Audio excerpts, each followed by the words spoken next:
खबर में खुश आमदीद। मेरे साथ हैं आरफ भट्टी साहब और मैं हूं सईद काजी। नाज़रीन, कुछ खबरें, इसके बाद हम कुछ माहिरीन से भी बात करते रहेंगे। ये जो सिचुएशन पंजाब में पैदा हुई है, परवेज़ इलाही आज वज़ीर आला रहेंगे नहीं रहेंगे, बड़ी रूमर्स मिल चल रही हैं। रात को 12 बजे क्या होना है, नहीं होना, एक अजीब कहानी है। पंजाब में क्या गवर्नर राज लगाया जाएगा, लगाया जा सकता है, इसकी कानूनी हैसियत क्या होगी, असम्बलियों के मुस्तकबिल का फैसला क्या अदालतों में होगा, सियासी और कानूनी बुरान का कोई हल भी है या नहीं है। बड़ी साहब हमारे साथ अज़हर सिद्दीक साहब हैं। Thank you very much Azhar Siddique साहब आपके टाइम के लिए। हजूर, एक अजीब कन्फ्यूजन है, क्या कानूनी पोजीशन है, कुछ बताएंगे हमें? और क्या रात को 12 बजे कुछ होने वाला है, ऐसा ये कर सकते हैं? क्या आपकी राय है इस हवाले से? बहुत शुक्रिया काजी साहब और आरफ अमीन भट्टी साहब। हज़ारों ख्वाहिशें ऐसी कि हर ख्वाहिश पे दम निकले, बहुत निकले अरमा पर कम निकले। इस वक्त जो देख रहा हूँ, मैं सिर्फ देख रहा हूँ कि वक्त गुजारना है। मेरी इत्तला के मुताबिक आसिफ अली जरदारी साहब तो अपने तौर पर पीछे हट गए नहीं। वो ये नहीं कि नहीं वो चेंज करना चाहते हैं, ये एक अलग बात है। को वजारती आला उन्होंने कहा आप ले लें, उन्होंने कहा इस गंद में मैं नहीं आता। इस वक्त जो मेन एम जो है ना, वो वक्त गुजारना है कि किसी तरह से ये असम्बलियाँ तहलील ना हो।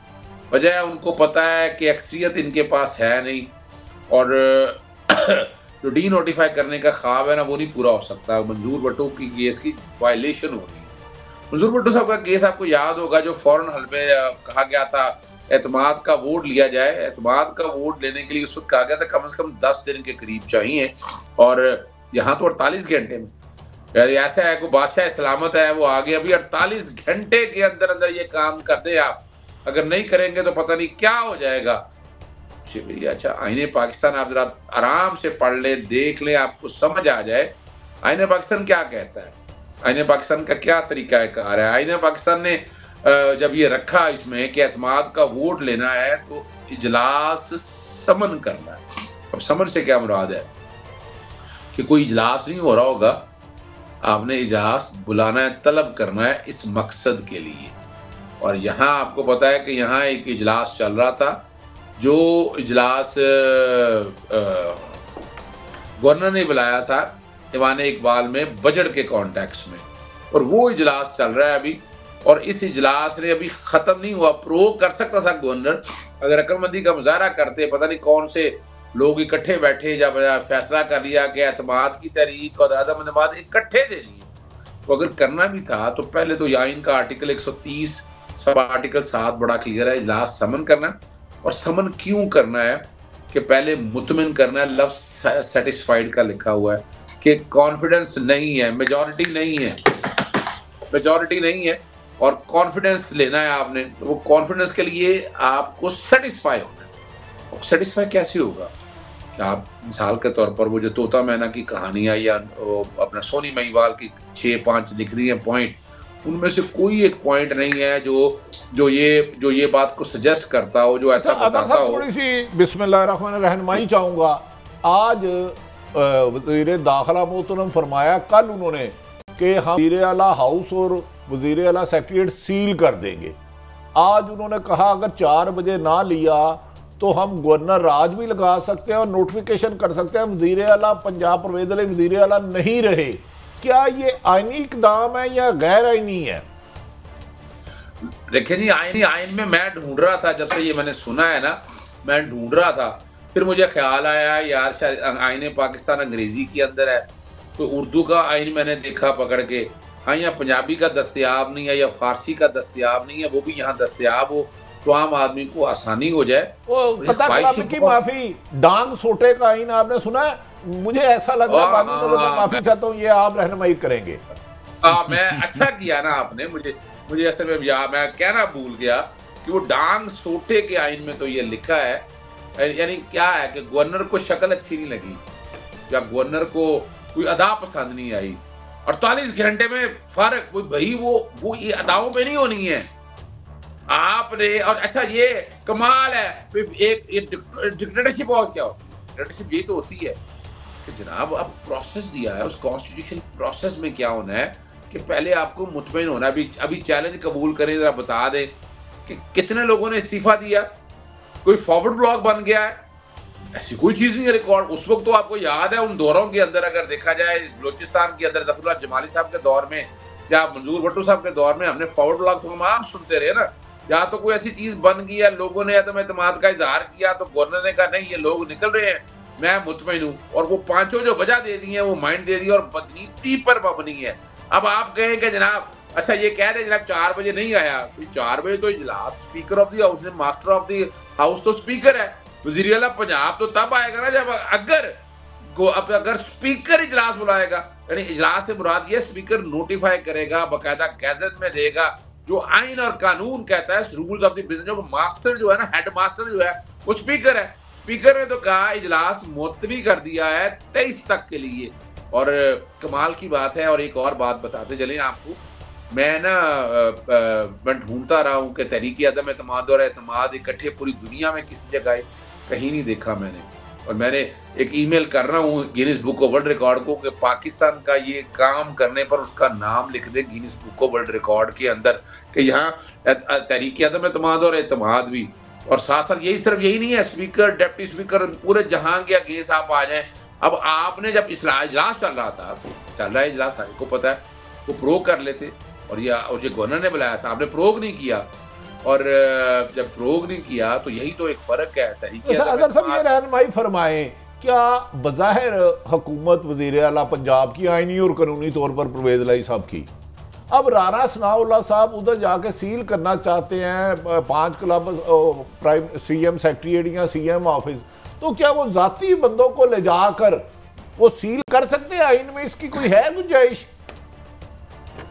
अच्छा, वो बड़ी मजेदार बात आपने पूछ ली है मेरे से कि जरा हम समझे इन चीजों को कि आप अच्छा क्या कौन सी पुलिस लेके जाएंगे यानी क्या लॉ एंड ऑर्डर है, यानी आप कहेंगे आप रेंजर्स लेके जाएंगे तो आपने लड़ाई करानी है सारे निजाम में, आप सूबे में मुदाखलत कर रहे हैं। अभी गवर्नर आइन तोड़ रहा है, गवर्नर ने जितना काम किया ये गैर आइनी है, और उसने अपना हलफ तोड़ा है, बदनीति भी आ गई, हलफ तोड़ना भी आ गया, और कम पढ़ना भी, यानी नालायकी भी समझ में आ रही है कि दोनों चीजों को सामने रख कर देखिए आप।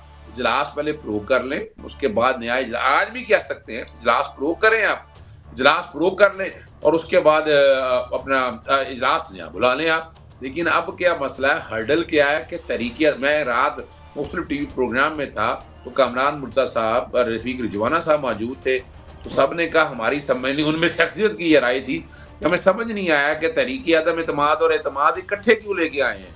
यानी वो खुद हैरान इस बात पे थे कि आपके यानी तहरीक अदम एतमाद लाने का, आप पेश ना करने का मकसद है कि इनके पास मेजॉरिटी नहीं है। कोई भी वोट अगर किसी ने दिया एतमाद में या अदम एतमाद में, 63 का आर्टिकल का इतलाक हो जाएगा, और सुप्रीम कोर्ट की जजमेंट ने कहा ना वोट काउंट होगा और वो डिस्क्वालीफाई भी हो जाएगा। तो बज़ाहिर ऐसे कोई हालात नहीं है, ये बदनीति पर अमली है, अब असर अमल है।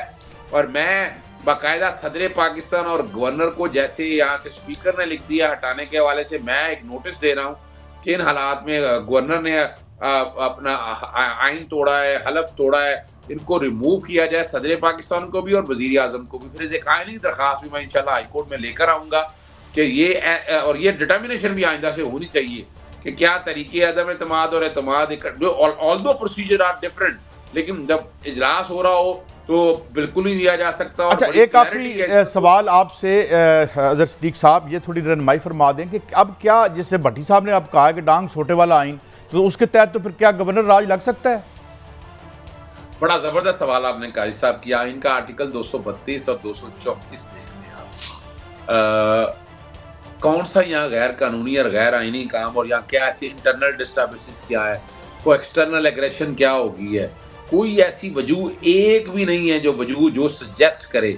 अच्छा, और वो भी क्या है कि गवर्नर ने एक रिपोर्ट बनानी है, रिपोर्ट बना के भेजनी है, वो सदर पाकिस्तान के पास जानी है, ये आइन कहता है। सदर पाकिस्तान ने देखना है कि ऐसे हालात है या नहीं है, वो तो हालात ऐसे मौजूद नहीं है। अगर पीएम साहब कह देते हैं कि लगाएं तो फिर सदर साहब तो फिर एक यानी आगे उन्हें करना पड़ेगा ना वो कागज। मैं फिर बताऊं, सदर पाकिस्तान के पास फिर आइन का आर्टिकल 48 है, कोई इस तरह की समरी कोई भी आए 15 दिन के लिए भेजेंगे कि ये आइन और कानून के खिलाफ है, वो फिर दोबारा भिजवाते हैं। तो अजहर सिद्दीक साहब, बहुत शुक्रिया, आपने हमें इस पर रोशनी डाली। भट्टी साहब, हमारे साथ इस वक्त इत्तेज़ाज़ एहसन साहब मौजूद हैं, तो मैं चाहता हूँ कि आप ज़रा उनसे जो ज़हन में आपके सवाल है वो पूछें। इत्तेज़ाज़ साहब, अस्सलाम वालेकुम। वालेकुम सलाम। अच्छा उस्ताद मोहतरम, गुजारिश ये है, आज वजीर दाखिला ने कल कहा कि वो पंजाब के सीएम का ऑफिस और सेक्रेटरीट सील कर देंगे। आज उन्होंने कहा 4 बजे इजलास ना हुआ तो नोटिफिकेशन कर देंगे कि वजीर आला परवेज इलाही नहीं रहेंगे, और दूसरा हम गवर्नर राज लगा देंगे। क्या ये सारे काम आईनी होंगे? ये एक काम भी आईनी नहीं होगा। वजीर दाखिला क्योंकि बात की तो समझ ही नहीं आती किस तरह वो करते हैं। देखिए, मैं आपको इसमें अर्ज करूँ, एक चीज तो पहले तय कर लेना। गवर्नर साहब हुक्म देता है, चलो मान लिया सही देता है, वो मैं समझता हूँ उसमें बहुत हुक्म है, बात की बात। हुक्म देता है कि आज क्या तारीख है, आज वो 21 तारीख है गालिबन। आज वो हलफ वो वोट लेगा कॉन्फ्रेंस का वजीर आला, और अगर वो 186 नंबर ना पेश कर सका इस सेशन में तो बिल्कुल आइन भी कहता है कि he will cease to be member. पर सवाल ये है कि वो सेशन तो हो, सेशन किसने नहीं कराया? क्या परवेज इलाही ने नहीं कराया कि स्पीकर ने नहीं कराया? तो स्पीकर ने नहीं कराया तो परवेज इलाही के पीछे आप कितना पढ़ सकते हो? परवेज इलाही कहता है जनाब गवर्नर साहब, मैं तो अगर सेशन होता तो मैं 186 बंदे पेश करता, मैं कैसे पेश करूँ, वो सेशन नहीं है। आप अगर स्पीकर ने हुक्म अदूनी की या गवर्नर की, अगर हुक्म स्पीकर पे चल सकता है गवर्नर का, जो नहीं चल सकता, वो एक कॉन्स्टिट्यूशनल ऑफिस होल्डर है, वो अपनी असेंबली में खुदा है, समझे आप, और गवर्नर अपने इख्तियारात हैं। अब अगर स्पीकर नहीं मानता कोई उसकी हिदायत, तो गवर्नर क्या उसको पकड़ के खींच के बालों से खींच के ला के बिठा सकता है असेंबली में? नहीं बिठा सकता। क्या वो सारी गवर्नमेंट को गिरा सकता है?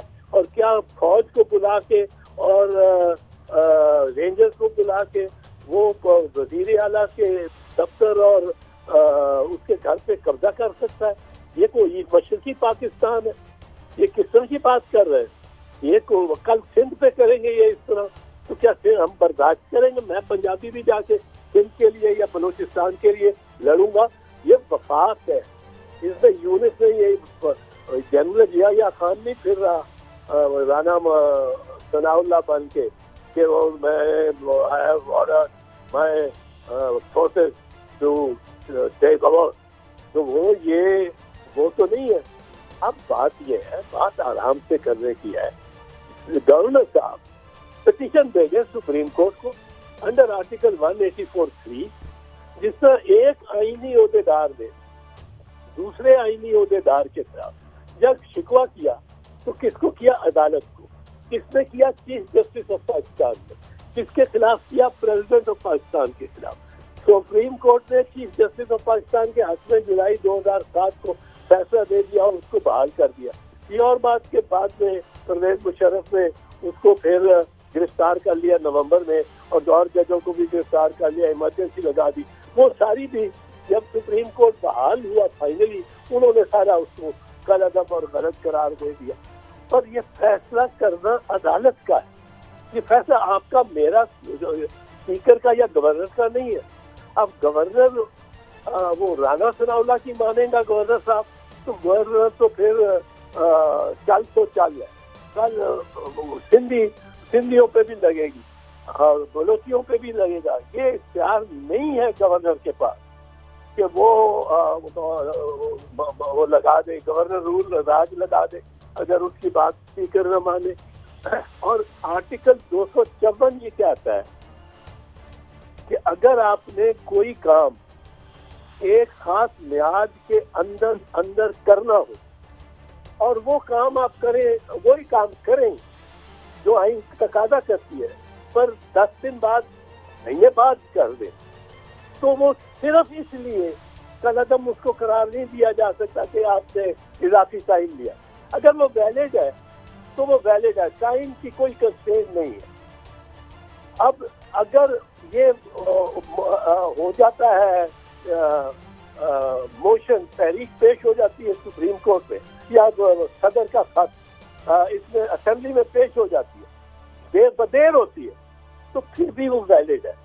अब घबराते किससे हैं कि देखना ये है, ये जरा मेरी बात सुनिए जी, देखना ये है कि कौन सा पहले आना चाहिए मोशन, वो मोशन जिसके तहत गवर्नर ने वजीर आला को कहा 186 दिखाओ, या वो मोशन जिसमें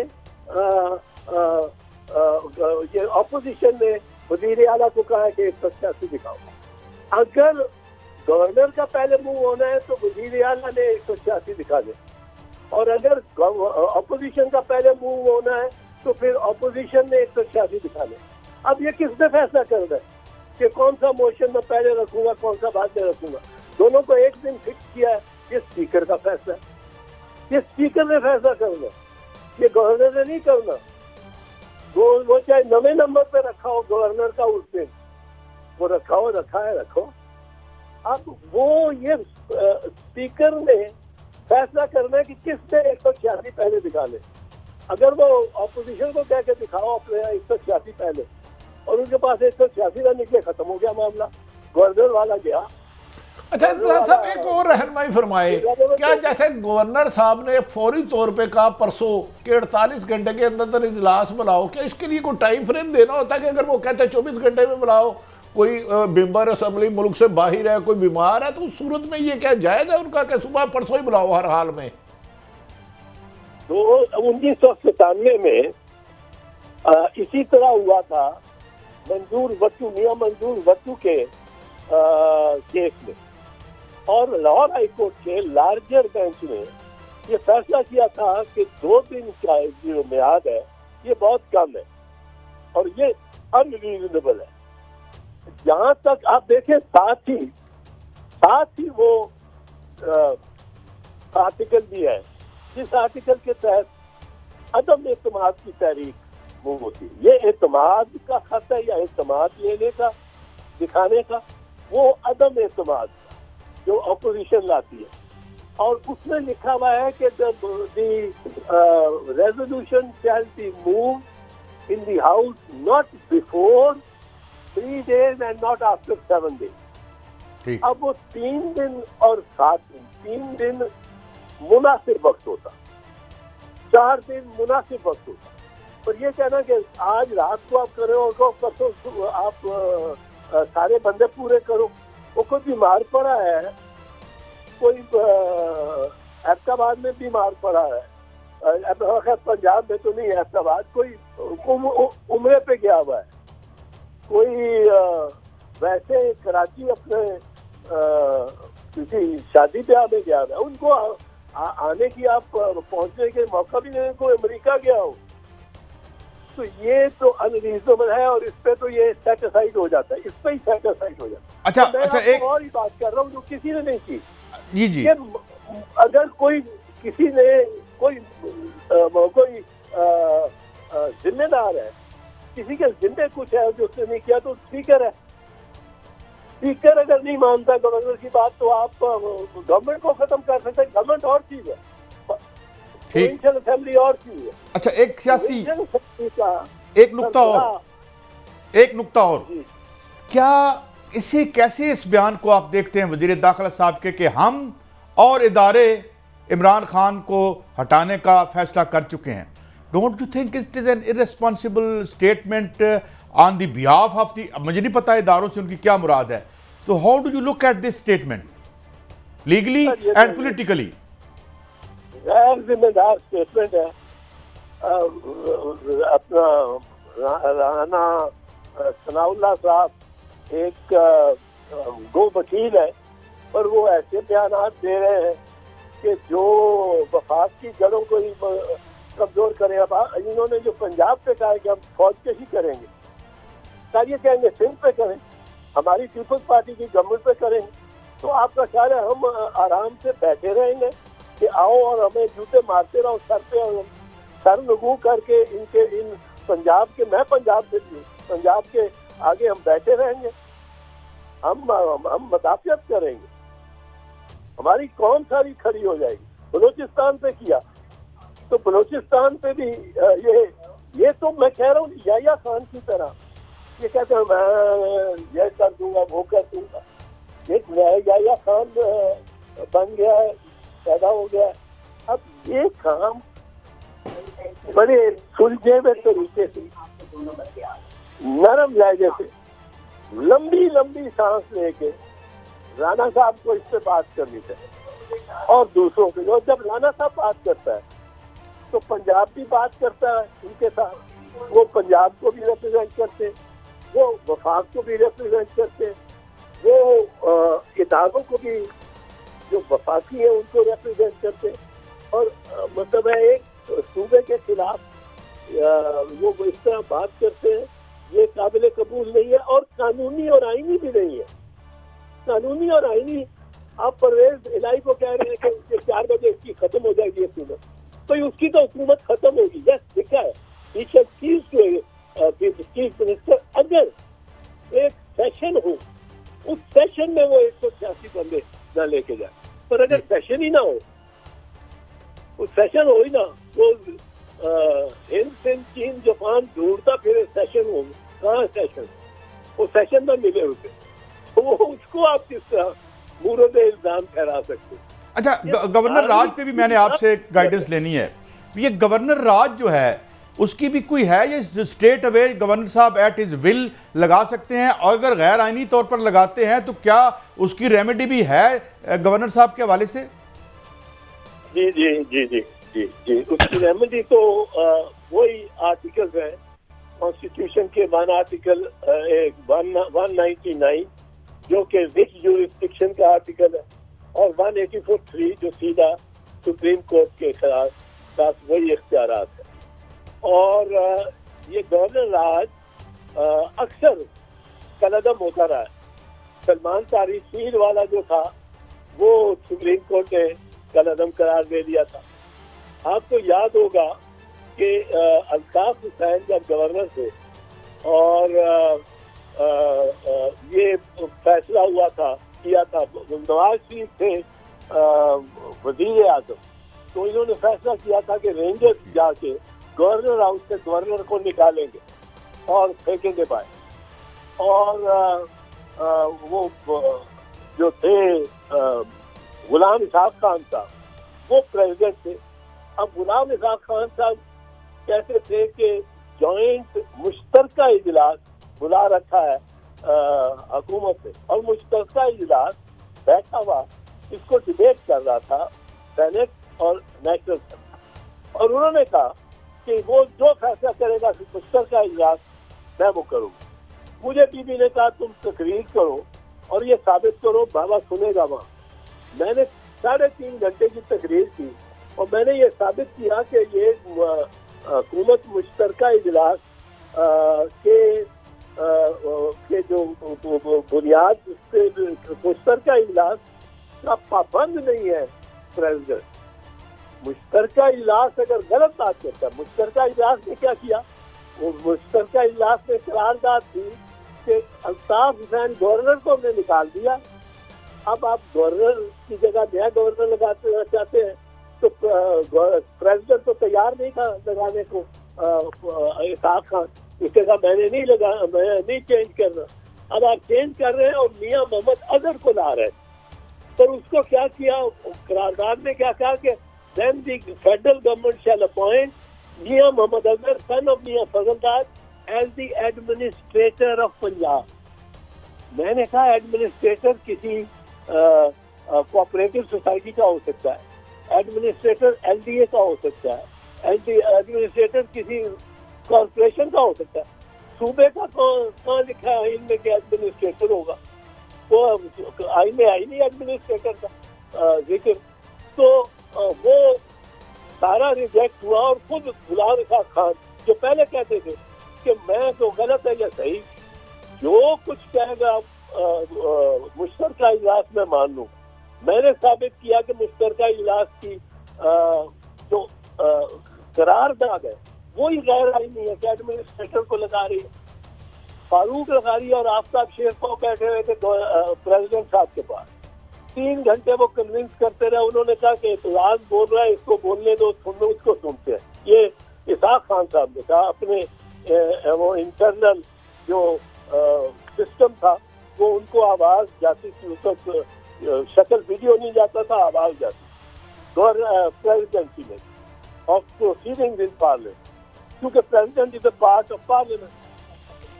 तो उस पे उसने कहा, फाइनली जब मैंने ये बताया ना कि एडमिनिस्ट्रेटर ही लगा, तो इसाक खान साहब ने कहा कि मैं जा रहा हूँ सोने, मेरा कोई इरादा नहीं दस्तखत करने का। उस वक्त उनसे दस्तखत ले रहे थे कि रेंजर्स को हिदायत दी जाए कि वो अल्ताफ हुसैन को उठा के निकाले गवर्नर हाउस, क्योंकि पंजाब पुलिस तो नहीं निकालती थी, वो वतू के तहत थी। अब वो जब बाबे ने कहा कि मैं जा रहा हूँ, तो आफ्ताब शेरपाव ने फिर फोन किया बीबी को, पार्लियामेंट में मैसेज पहुंचा बीबी को, बीबी पार्लियामेंट में बैठी है कि ये वो बाबा मान गया। बीबी ने मखदूम शाहबुद्दीन को मेरे पास भेजा, हमारी सीटें दूर दूर थी, मेरे पास भेजा। उसने मुझे कहा कि बीबी कह रही है कि आप पीछा खत्म करो, बाबा मान गया, कान में उसने मुझे कहा। तो फिर मैंने अगले 10 मिनट में अपनी तकरीर खत्म की। अच्छा चौधरी साहब, सिर्फ एक रहनुमाई चाहूंगा नहायत एहतराम से। एक सुना है 18वीं तरमीम के बाद सूबों को बहुत ज्यादा अख्तियारात मिल गए हैं, तो आज राना सनाउल्लाह साहब ने कह दिया क्या गवर्नर बगैर, जबकि हुकूमत की इत्तेहाद के पास 186 से ज्यादा नंबर है, क्या गवर्नर कोई भी रीजन बना के गवर्नर आज लगा सकते हैं, जबकि नंबर गेम तो बज़ाहिर उनके पूरे लगते हैं पीटीआई और काफ लीग के?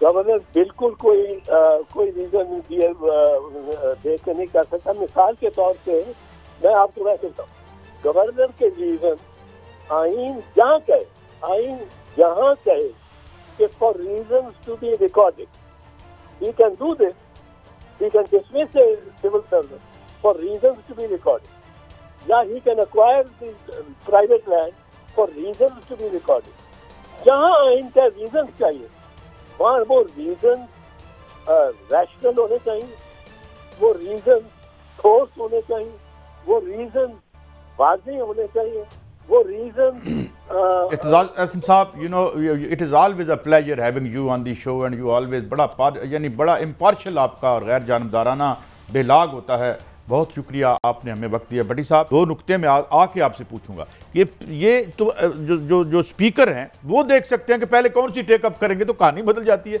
वह हमारे साथ रहिए, ये गुफ्तगू जारी है।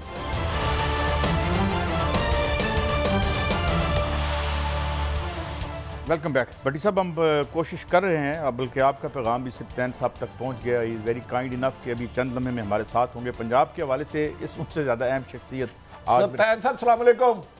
जी अस्सलाम वालेकुम भाई, की हाल है? अल्लाह का करम। अच्छा सर, एक तरह आपने कल रूलिंग फरमाई आइन और कानून के मुताबिक के इजलास नहीं हो सकता। आज वज़ीर दाखिला फरमाते हैं कि हम वज़ीर आला को डी नोटिफाई कर देंगे, गवर्नर आज लगा देंगे। क्या ये मामला है असल? अच्छा सर, इसमें देखें, मैंने तो उस लेटर के जवाब में अपनी रूलिंग दी। जो गवर्नर साहब ने लेटर लिखा था उसके जवाब में मैंने ये रूलिंग दी कि फिर अब मैं 2 मिनट टाइम भी आपसे लूंगा ये बात क्लियर करने के लिए जी। उसका अगर गवर्नर साहब का आप लेटर पढ़ें तो उन्होंने एलिगेशन नंबर 1 लगाया कि चौधरी परवेज इलाही और चौधरी शुजात हुसैन के इख्तलाफात की वजह से Parvez Elahi has lost his majority in the house, so he needs to take a fresh vote of confidence. अब सुप्रीम कोर्ट का डिसीजन ये था कि चौधरी शुजात हुसैन साहब जो हैं, पहला उनका पैरा यही है, चौधरी शुजात हुसैन साहब जो हैं उनका इनके साथ कोई ताल्लुक नहीं है पंजाब के साथ। पंजाब के जो है ना अपना पार्लिमानी लीडर वो साजिद भट्टी साहब हैं, और ये उन्होंने, वो पार्लिमानी हेड है और उन्होंने कहा कि परवेज इलाही साहब को वोट देना है। ये बात खत्म हो गई। नंबर 2 उन्होंने लिखा कि ख्याल कास्त्रो साहब ये वजीर बने हैं फैसलाबाद से, और इससे पार्टी में इमरान खान ने कहा है कि मुझे तो पता ही नहीं ये मतलब ये क्यों ये हो गया। अब अगर वो बने हैं तो वो हमारी जमात के हैं, वो हमारा इशू है, गवर्नर साहब क्यों परेशान है। तीसरी और आखिरी बात उन्होंने लिखा, सरदार हसनैन बहादुर दिरेशक साहब पार्टी इनकी कैबिनेट मीटिंग में उनके इख्तलाफात हुए और उनका ये वो हुआ, कोई तू मैं वर्बल हुई, वो भी हमारे वो हमारे साथ हर मीटिंग में सेट हैं। ये तीनों बातें जो हैं ये गवर्नर साहब के मुतालिक नहीं है और ये गवर्नर साहब को परेशान नहीं होना चाहिए। This reflects his mala fide, number 1। Number 2, उन्होंने हमें लिखा सेक्शन 130 सब सेक्शन 7 के तहत, और उसके आप वर्ड्स पढ़ लें, उसमें ये लिखा हुआ है कि गवर्नर शैल, नॉट मे का लफ्ज नहीं है, governor shall summon a session for vote of confidence. If chief minister doesn't obey that, he would cease to exist as chief minister. बात ये क्लियर हो गई। अब बात ये है कि और इससे पहले 3 नो कॉन्फिडेंस भी आई हैं, चीफ मिनिस्टर के खिलाफ, स्पीकर के खिलाफ और डिप्टी स्पीकर के खिलाफ। अब जब गवर्नर साहब ने ये फिक्रे लिखे, शैल समन अ सेशन, कॉन्स्टिट्यूशन पे हम रहते हैं, रूल्स प्रोसीजर्स 1997 के उस सूबाई असेंबली को साइड पे कर देते हैं, प्योरली आइन पे चलते हैं। तो आइन में तो क्लियरली लिखा हुआ है शैल समन अ सेशन। जब शैल समन अ सेशन होता है तो इसका मतलब तो नया सेशन है। तो हमारा सेशन तो अभी चल रहा है। ये गवर्नर साहब ने थोड़ा सा बैकग्राउंड बताने की इसलिए जरूरत है कि जरा टेक्निकल बात है। 41st सेशन गवर्नर साहब ने बुलाया था ऐवान इकबाल में, that was purely for budget session, और इधर हमने रिक्विजिशन पे the then speaker Chaudhry Parvez Elahi ने बुलाया था सेशन रिक्विजिशन पे। ये दोनों पैरेलल चलते रहे, हमारा असेंबली में चलता रहा, उनका ऐवान इकबाल में चलता रहा। जब ये बजट उनका पास हो गया तो उस बजट के बाद सुप्रीम कोर्ट की रूलिंग आई कि जो वोट ऑफ कॉन्फिडेंस होगा वजीर आला का वो सेशन में होगा, वो इसमें असेंबली बिल्डिंग में होगा। तो उसके बाद ये सारे ऑपोजिशन वाले हमारी तरफ आ गए। आज तक इन्होंने 41वां सेशन प्रोरोग ना किया गवर्नर साहब ने, हमने अपना 41वां प्रोरोग किया, उसके बाद हम 42वें पे आ गए और इस वक्त हम 42वें पे चल रहे हैं। ये है एक खबर आ गई है स्पीकर साहब, वो कस्टोडियन है उसके असेंबली के, अगर वो राना सनाउल्लाह साहब कहते हैं कि आज नोटिफाई कर देते हैं कि वज़ीर आला चौधरी परवेज नहीं रहेंगे, तो ऐसे में पाकिस्तान तहरीक इंसाफ क्या करेगी, हिकमत अमली होगी? अच्छा सर, इसमें मेरी ये गुजारिश है कि चौधरी सनाउल्लाह जो हैं वो चीफ मिनिस्टर को डी नोटिफाई किस तरह कर सकते हैं? अभी तो ये लेटर जो है ये चल रहा है गवर्नर और स्पीकर के दरमियान। जब स्पीकर ही अभी सेटिस्फाइड नहीं है तो वजीर आला की बारी तो बाद में आनी है। पहले स्पीकर को तो मुतमईन करें कि जो ऑनरेबल गवर्नर साहब ने लेटर लिखा है क्या वो लीगल है और इलीगल ऑर्डर है उनका। तो इलीगल ऑर्डर के लिए तो नोबडी इज बाउंड टू कि भाई नहीं आप इलीगल को भी मानो, तो वजीर आला तो अभी पीछे रह गया ना। अच्छा सफ्तान साहब, अभी खबर भी आ रही है, अनकन्फर्म खबर है, सईद काजी अर्ज कर रहा हूँ हुजूर के, उन्होंने अपना वो डी नोटिफाई वाला नोटिस गालबन जारी कर दिया, पता नहीं आप तक पहुंचा या नहीं पहुंचा, कुछ टिकर्स चैनल पे चल रहे हैं, तैयार किया है। आपकी काउंटर स्ट्रेटजी क्या होगी? सईद काजी साहब, अभी तक मेरे इल्म में ऐसी कोई बात भी नहीं है। ठीक, अगर उनका डी नोटिफाई वाला आ गया तो फिर उसके मुताबिक हम अपनी स्ट्रेटजी बनाएंगे, और मेरा ख्याल है कि वो डी नोटिफाई इस वजह से नहीं कर सकते कि गवर्नर साहब, ऑनरेबल गवर्नर साहब का मेलाफाइडी ऑर्डर है और वो उनका अपना ऑर्डर जो है उसकी जस्टिफिकेशन नहीं है। तो डी नोटिफाई, जैसे हम भी सोच विचार कर रहे हैं कि हम प्रेसिडेंट ऑफ पाकिस्तान को लेटर लिखें कि स्पीकर जो है आईनी पोस्ट है, गवर्नर आईनी पोस्ट है, और जो president of Islamic Republic of Pakistan है वो भी आईनी पोस्ट है। तो हम भी सोच विचार कर रहे हैं कि प्रेसिडेंट को कहें कि वो इंटरवीन करें और उसमें इंटरफेयर करें और गवर्नर साहब को गैर आईनी और गैर कानूनी इक़्तिदामात करने से रोकें। अच्छा हाँ साहब, ये रहनुमाई फरमाएं, जुमे को अगर चौधरी परवेज इलाही साहब वज़ीर आला साहब एतमाद का वोट ले लेते हैं तो क्या आप असम्बली में तहलील करने के लिए PTI लिखेगी कि जैसे खान साहब ने कहा 2 सूबों की तहलील होगी अगर एतमाद का वोट लेने के बाद? जी, जिस वक्त ये मसला क्लियर हुआ हम इंशाल्लाह आपकी चैनल के वसातत से भट्टी साहब और काजी साहब 48 आवर से 49th आवर नहीं होगा and we would dissolve the assemblies. और हम, अच्छा इसमें आप ये देखें कि थोड़ा सा इसका बैकग्राउंड भी देखें कि इस वक्त इशू ये है कि एक पार्टी जो है वो कहती है कि हमें अवाम के पास जाना चाहिए और फ्रेश मैंडेट लेना चाहिए, दूसरी पार्टी कहती है कि नहीं, इस वक्त हमें अवाम के पास नहीं जाना चाहिए और हमें 6 महीने या पता नहीं कुछ एक्सटेंशन करनी चाहिए। तो सिंपल सी बात है, 5-6 महीने तो वैसे भी रह गए इखलाकी तौर पे भी, तो हम चाहें अवाम के पास, जिसको लोग वोट देते हैं, अच्छे को देते हैं, बुरे को देते हैं, जिसको देते हैं उसको आने दें। कम अज कम फ्रेश स्ट्रॉन्ग गवर्नमेंट है। इस वक्त हालात ये हैं कि ना आपको चाइना सपोर्ट कर रहा है, ना सऊदी अरेबिया कर रहा है, ना कोई मुल्क एतमाद कर रहा है, इकोनॉमी बैठती जा रही है। जितना अरसा ये पीडीएम वाले बैठे रहेंगे, इकोनॉमी तो मजीद कमजोर होती जाएगी। तो फ्रेश मैंडेट लेके एक मजबूत हुकूमत को आने दे, ये मुल्क के लिए भी बेहतर है और हर लिहाज से बेहतर है। और फैसला अवाम पे छोड़ें। यहाँ जहाँ पार्लियामेंट्री डेमोक्रेसीज होती है वहां तो अवाम डिसाइड करती है, तो let them decide it to whom they choose. जिसको वो चुनेंगे उनको आने दें। ये मैं थोड़ा सा ऐसे ऑफ ट्रैक हो गया था। असल बात वही है जो आईनी वाली बात है। अच्छा हाँ साहब, ये बताएं कि ये आप एक सियासतदान है, स्पीकर भी है, कस्टोडियन, तो सियासतदान तो हमेशा अवाम में जाने को तरजीह देता है। तो बज़ाहिर ऐसा लग रहा है आपके मुताबिक अभी ये था कि गवर्नर साहब का लेटर ही गैर आईनी और गैर कानूनी था एतजाज साहब के और सुप्रीम कोर्ट बार के प्रेसिडेंट आबद जुबैरी साहब के मुताबिक। तो क्या ऐसे मुल्क में अब डंडे सोटे का कानून चल रहा है? जी, इसी डंडे सोटे के कानून को तो हम अवॉइड कर रहे हैं कि जो कह रहे हैं कि असेंबली बंद करा देंगे, वजीर आला का दफ्तर बंद करा देंगे। मैंने पूछा कि गलती में उन्होंने असेंबली या वजीर आला का दफ्तर बंद कराने का कह दिया, कहीं वो गवर्नर हाउस तो नहीं बंद कराना चाह रहे। अच्छा खान साहब, ये पुरस्कार से कंटेनर्स भी आए, हालांकि हुकूमत आपकी इन प्लेस है, तो ये कौन छोड़ गया? ये पुरस्कार जो कंटेनर आए ये हिफ्ज़ बात तकद्दम के तहत हमने खुद रखे हुए हैं। अच्छा, ये तो बड़ी आपने बड़ी खबर दी। और अभी भट्टी साहब ने भी एक खबर दिया, अब आपको नहीं दे रहे थे, मैं दे देता हूं। सुना है कि आपके जितने भी मेंबरान हैं वो तमाम दबाव के बावजूद सॉलिडली खड़े हैं इस दफा आपके साथ। आप ये कंफर्म करते हैं? इंशाअल्लाह कल हमारी पार्लियामेंट्री पार्टी की मीटिंग भी है, उसमें आपको पता चल जाएगा।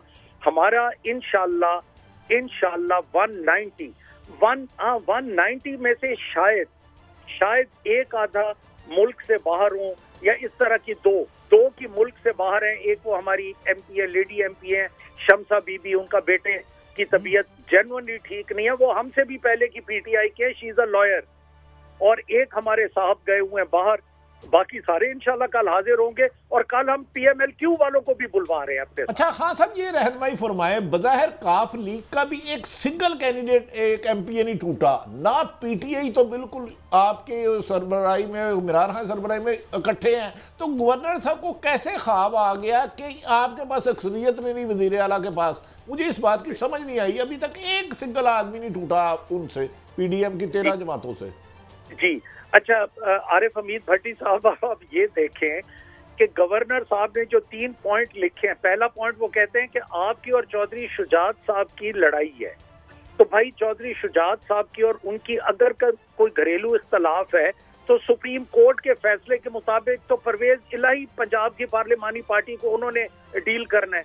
दूसरा, उनको हमारे ख्याल कासरों का फिक्र है गवर्नर साहब को।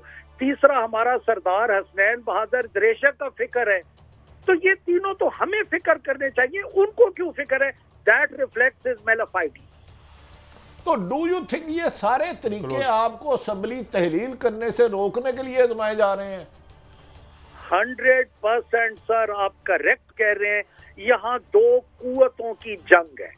एक कुव्वत कहती है कि अवाम के पास जाए, फ्रेश मैंडेट लें, अवाम जिसको वोट दे। दूसरी कुव्वत कहती है ना ना ना ना ना, अवाम के पास मत जाना इन हालात पे। खान साहब, it was so kind of you कि आप दरमियान में खाना छोड़ के भट्टी साहब की रिक्वेस्ट पे तशरीफ लाए, हमें एनलाइटन किया।